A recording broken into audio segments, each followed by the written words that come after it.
ഒരു കണ്ണീര് ഉണ്ടെങ്കിലും ആരെയും കാണിക്കാതെ കണ്ണീർ അടക്കി നടക്കുന്ന ആൾക്കാരുണ്ട്. അവിടെ മനസ്സിലത് പ്രളയകാലമാണ്.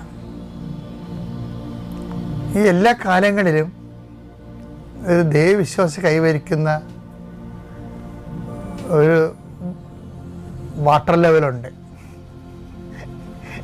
എത്ര മഴ പെയ്താലും ഒരേ ലെവലിൽ നിൽക്കുന്ന ആൾക്കാരല്ലേ? ഒരേ ലെവലിൽ എത്ര സങ്കടമുണ്ടെങ്കിലും ഒരേ ലെവലിൽ നിൽക്കുന്ന ആൾക്കാരുണ്ട്. നമ്മൾ അറിയത്ത് പോലുമില്ല അവർക്ക് എന്തുമാത്രം വിഷമതകളുണ്ടെന്നുള്ള അറിയത്തില്ല. അപ്പോൾ ദൈവത്തെ കണ്ടെത്താനുള്ളൊരു മാർഗം എന്താണ്? അനുഭവമാണ്. അനുഭവം ഉണ്ടാണെങ്കിൽ എന്ത് ചെയ്യണം? ജീവിതത്തിൻ്റെ അനുഭവങ്ങൾ വ്യത്യസ്തങ്ങളായിരിക്കണം. ഒരു അനുഭവത്തിൽ മാത്രം ദൈവത്തെ കണ്ടെത്താൻ പറ്റത്തില്ല. കൃപാസനം എന്തുകൊണ്ട് ഇത്തിരി സാക്ഷ്യങ്ങൾക്ക് പ്രാധാന്യം കൊടുക്കുന്നത്?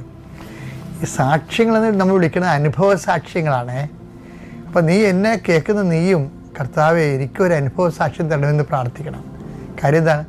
നീ നിൻ്റെ കാലത്തെ ക്ലേശകാലത്തെ നീ നല്ല കാലമായി കൺവേർട്ട് ചെയ്തതിൻ്റെ അനുഭവങ്ങളുടെ സാക്ഷ്യമാണത്.